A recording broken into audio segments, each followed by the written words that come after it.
Yes people, how are you all? Hope you all going good.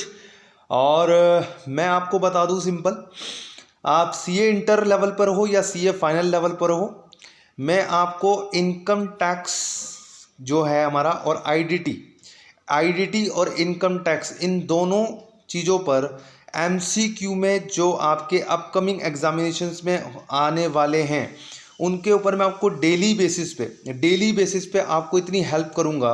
आप इस videos को जो भी मैं अपने अब स्टार्ट कर रहा हूँ, डे बाय डे पे आपको मैं एमसीक्यू बेसिस पे, एमसीक्यू मतलब मैं आपको बताता रहूँगा कि किस तरह से आपको पढ़ना है। मैं आपको एक अभी यहाँ पे एग्जांपल के थ्रू में बताऊँगा कि आपको कैसे पढ़ना होता है कि एमसीक्यू क्रैक हो सके। काफ़ी सारे कुछ ऐसे मतलब स्टूडेंट्स होते हैं जो जो मतलब क्रिटिसाइज़ ही करते रहते हैं, उनकी लाइफ क्रिटिसाइज़ करने में ही रह जाती है।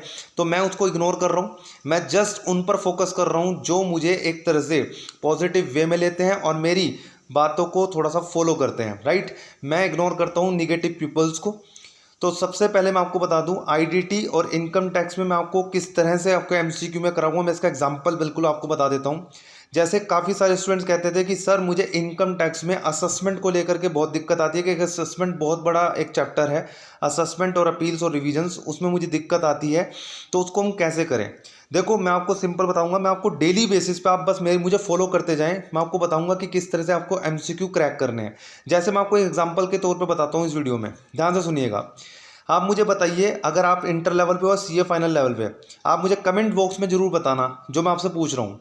जैसे मैं आपको एग्जांपल के तौर पे पूछता हूँ, आप मुझे जस्ट इंटीमेशंस और आपके असेसमेंट प्रोसीडिंग्स जो होती है हमारी 143(1) की स्क्रूटनी असेसमेंट, आपकी जो इंटीमेशंस है 143 सबसेक्शन 1 में आती है और 143 सबसेक्शन 3 के अंदर आपकी असेसमेंट प्रोसीडिंग्स निकलती है। जो स्क्रूटनी असेसमेंट होती है उसका ऑर्डर पास होता है 143 सबसेक्शन 3 में। तो मुझे ये बताओ, आप सिंपल बताना और सोच के बताना, कमेंट्स बॉक्स में मुझे बताना कि 143 सबसेक्शन 1 की जो इंटीमेशन है, क्या मैं उसको 143 सबसेक्शन 3 का असेसमेंट ऑर्डर मान सकता हूँ? अगर नहीं मान सकता तो क्यों नहीं मान सकता, मुझे इसका रीज़न दो कमेंट्स बॉक्स में। और अगर नहीं मान सकता तो उसका रीज़न तो आप बताएंगे ही। अगर मैं उसको इक्विवेलेंट करूं तो उसका क्या बेसिस ऑफ डिफरेंसेस है, basis of differences in intimations under section 143 subsection 1 and 143 subsection 3 के अंदर क्या बेसिस ऑफ डिफरेंस है कि हम इंटीमेशन को असेसमेंट ऑर्डर का इक्वल नहीं मान सकते। ऐसे ऐसे क्वेश्चंस आपको एमसीक्यू में दिखेंगे। क्वेश्चन नंबर 2, क्या 142(1) के अंदर जो नोटिस आता है हमारा, 142(1) में नोटिस आता है, क्या हम उसको स्क्रूटनाइज कर सकते हैं क्या? और स्क्रूटनाइज करेंगे तो क्या बेसिस है उसका स्क्रूटनाइज करने का? ये क्या चीज़ें हैं? ये छोटी छोटी चीज़ें मैं आपको बताता हूँ, एमसीक्यूज के अंदर आपको बहुत हेल्प करेगी। मेरी आप वीडियोज़ को फॉलो करिएगा, मैं डेली बेसिस पे आपके ऊपर आपके साथ हूँ।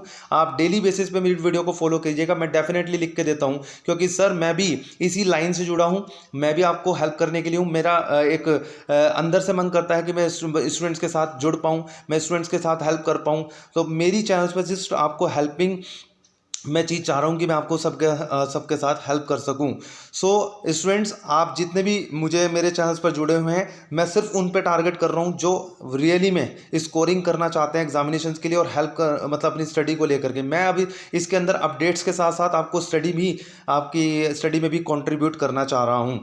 So students, thanks a lot and thanks for watching this video. अगर आपने अभी तक मेरा चैनल सब्सक्राइब नहीं किया, प्लीज़ जरूर चैनल सब्सक्राइब कर दीजिए, लाइक करना शेयर करना मत भूलिएगा और कमेंट्स बॉक्स में जरूर बताना मुझे रिप्लाई करके कि आपका क्या इसके ऊपर व्यू है। So thanks a lot and thanks for watching this video. God bless to all of you, be safe with your family members. Thanks a lot.